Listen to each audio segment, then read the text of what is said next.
با گذشت بیشتر از 11 سال در عمل تطبیق شدن قانون جمهوری تاجیکستان درباره تنظیم عنعنه و جشن و مراسم در جمهوری تاجیکستان، متاسفانه حالا هم هستند شهروندانی که دست به قانون شکنی میزنند. همین است که تنها در یک سال اخیر از جانب کارمندان کمیته دین تنظیم عنعنه و جشن و مراسم نزد حکومت جمهوری تاجیکستان در جریان برگزاری معرکه ها در مجموع 28054 شهر دوشنبه 2832 ولایت مختار کوهستان بدخشان 1052 ولایت سوخت 4515 ولایت ختلان 5046 و شهر و ناحیه های تابع جمهوری 14207 ریدهای سنجشی گذرانیده شده است. طبق اطلاع رسمی در دوام سال 2018 648 حالت ویران نمودن قانون جمهوری تاجیکستان درباره تنظیم عنعنه و جشن و مراسم در جمهوری تاجیکستان به قید گرفته شده. از طرف سودها در این دوره 648 عدد پرونده بررسی گردیده است که مبلغ عمومی جریمه ها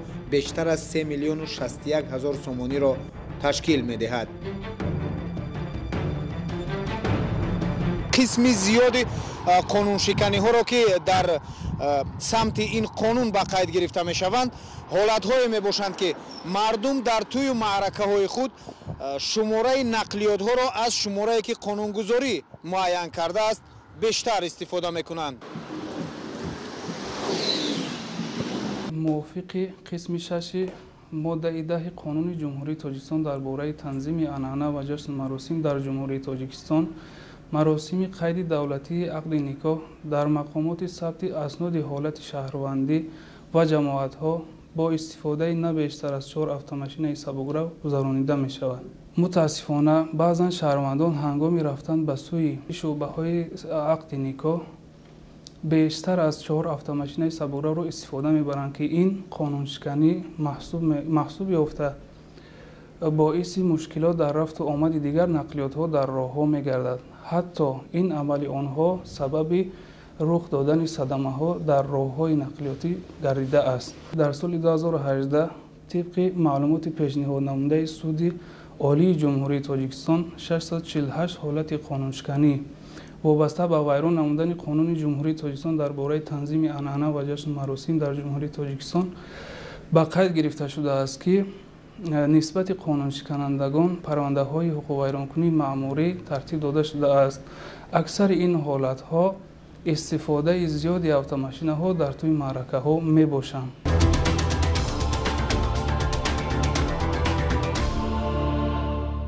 طبق بندهای قانون جمهوری تاجیکستان درباره تنظیم عنعنه و جشن و مراسم در جمهوری تاجیکستان جریمه بندی برای نفران منصبدار و صاحبکاران نسبت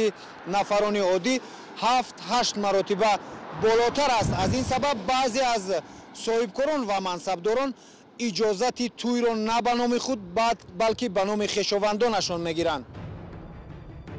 کارمندان کمیته دین تنظیم عنعنه و جشن و مراسم نزد حکومت جمهوری تاجیکستان چندین مرتبه آشکار کردند که نفران صاحبکار و منصبداران می‌دانند که جریمه ها برای این قشر جامعه در حالت ویران کردن قانون زیاد است. اجازه توی را به نام یگان خویش نزدیکشان گرفته در طربخانه ها هر گونه‌ای که دلشان می‌خواهد توی را برگزار می‌کنند و در حالت آشکار شدن این قانون شکنی از جانب مقامات آنها چون اجازه توی را به نام نفر عادی گرفتند جریمه را کمتر می‌سپارند. موافق تغییر و الوه‌هایی که با ماده 481 کدکس حقوق ویرانکنی مأموری جمهوری تاجیکستان وارد کرده است، برای رعایت نکردن طلبات قانون جمهوری تاجیکستان درباره تنظیم عنعنه و جشن و مراسم در جمهوری تاجیکستان به شخصان واقعی به اندازه 100 نشان دهنده برابر به 5500 سومانی، به شخصان منصبدار به اندازه 500 نشان دهنده برابر به 27500 سومانی،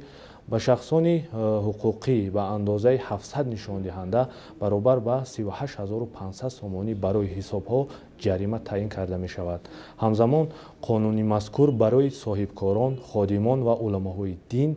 به اندازه 700 نشان دهنده برابر به 38500 سومانی جریمه تعیین نموده است. برای دغلانه یا تکرارن ویران نمودن ترتیب گذرانیدن عنعنه و جشن و مراسم ба шахсони воқеӣ ба андозаи 600 нишондиҳанда баробар ба 33 000 сомонӣ, ба шахсони мансабдор ба андозаи 800 нишондиҳанда баробар ба 44 000 сомонӣ, ба шахсони ҳуқуқӣ ба андозаи 1000 нишондиҳанда баробар ба 55 000 сомонӣ ҷаримаҳо таъин гардидааст. ин ҳам дар ҳоле аст ки нафарони оддӣ дар вайрон намудани бандҳои қонуни мазкур аз ҳама бештар даст доранд. тибқи омори расмӣ аз шумораи 648 парвандаҳое ки дар самти вайрон намудани қонуни ҷумҳурии тоҷикистон дар бораи танзими анъана ва ҷашну маросим дар ҷумҳурии тоҷикистон дар соли 2018 кушода шуданд, 7 нафар шахсони мансабдор, 3 нафар хизматчиёни давлатӣ, 24 сароянда, 23 соҳибкор ва боқимондаро мардуми оддӣ ташкил медиҳанд.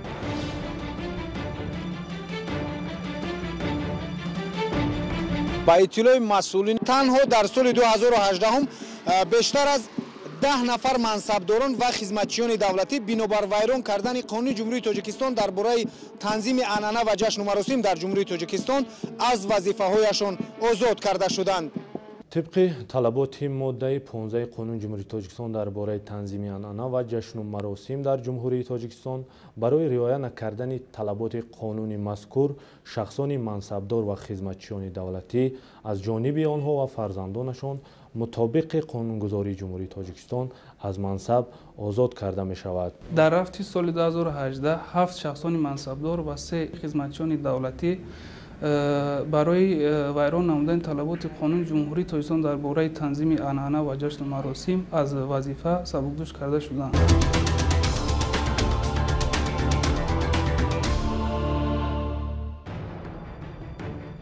متاسفانه در بعضی حالات در روز توی معرکه ها رانندگان نقلیات هایی که در این معرکه ها استفاده می شوند راه ها را بند نموده قانون و قاعده حرکت در راه ها را ویران می سازند و جان خود و دیگر اشتراکچیان حرکت در راه را در خطر می‌گذارند. حتی حالت‌های سر زدن صدمه‌های نقلیاتی نیز در سال‌های پیش از جانب کارمندان بازرسی دولتی اتومبیلی در این روزها به قید گرفته شده است. برای برطرف نمودن این گونه قانون شکنی‌ها بجز کارمندان بخش تنظیم شهر و ناحیه‌ها، کارمندان بازرسی دولتی اتومبیلی نیز در شهر و ناحیه‌ها فعالیت را به راه ماندند.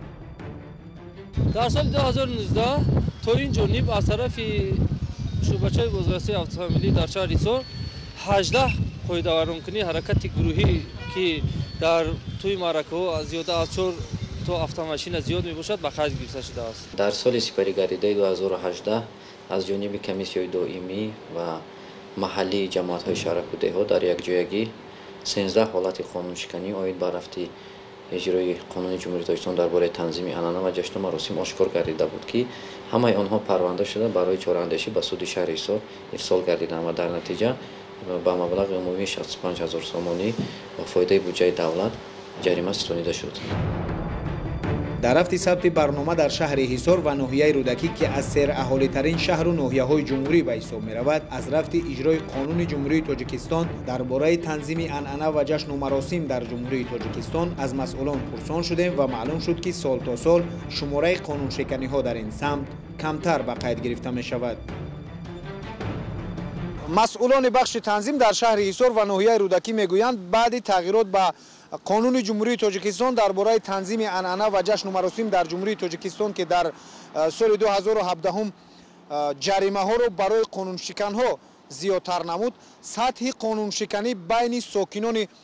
این شهر و ناحیه ها کمتر به قید گرفته می شود. در سال 2017 بعد از تغییرات الوه ها با قانون مذکور در حقیقت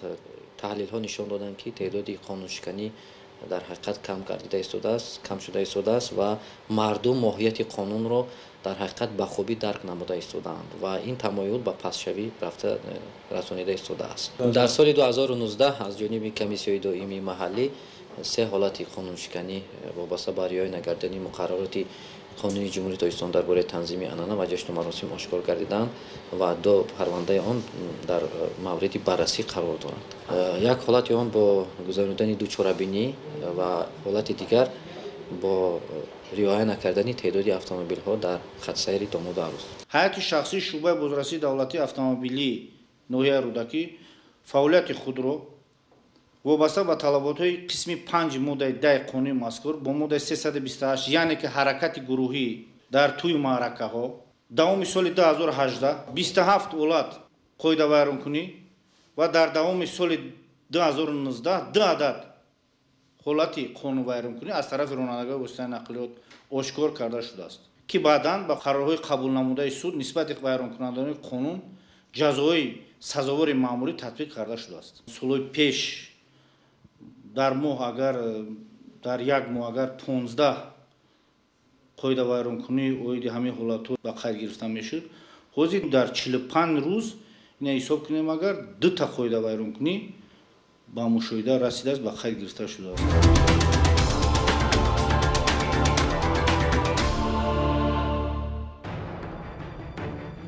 ба иттилои масъулини кумитаи дин танзими анъана ва ҷашну маросими назди ҳукумати ҷумҳурии тоҷикистон дар тӯли бештар аз 11 соли фаъолияти қонуни мазкур адади маъракаҳо махсусан тӯйҳои домодӣ нисбат ба солҳои пешин зиёдтар гардиданд, чун дар солҳои пеш аз иҷрои қонуни мазкур барои тӯю маъракаҳо мардум маблағҳои зиёд масраф мекарданд ва на ҳама барои ин корҳо имкон доштанд. ҳамзамон ба гуфтаи мақомот дар ин муддат 10 миллиард сомонии мардум ки дар солҳои пешин дар корҳои беҳуда масраф мешуд дар буҷаи оилаҳо сарфа шудааст. дар ин муддат мардуми шарафманди ҷумҳурии тоҷикистон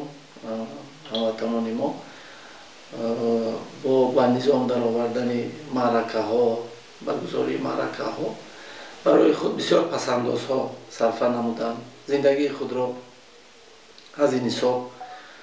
зебо намуданд, барои ҳалли бисёр мушкилотҳои худ тавонистанд ки маблағҳои сарфагардидаро сарф намоянд. Масалан барои тарбияи фарзандон, хариди масалан компютер, ашёи хонишу дигар ва зебо намудани хонаҳои худ, манзили истиқоматӣ, бунёди боғу гулгаштҳо, ин маблағҳо албатта сафар баргардиданд. дастоварди дигари қонунро мо дар он эҳсос мекунем ки то давраи қабули қонун агар ақди никоҳ, баргузории маъракаҳои хурсандӣ то 50 ва зиёдтар аз он дар давоми сол сурат мегирифт, пас аз қабули қонун ин рақам то ба 100,000 дақа хурда истодааст, яъне мерасад. Пасандози мардум дар бонкҳо ба маротиб зиёд гардид. риояи бандҳои қонуни ҷумҳурии тоҷикистон дар бораи танзими анъана ва ҷашну маросим дар ҷумҳурии тоҷикистон барои сокинони ҷумҳурӣ навобаста аз сатҳу мақоми зиндагиашон ҳатмӣ мебошад ва риоя кардани ин қонун пеш аз ҳама ба фоидаи буҷаи оилаҳо хоҳад буд.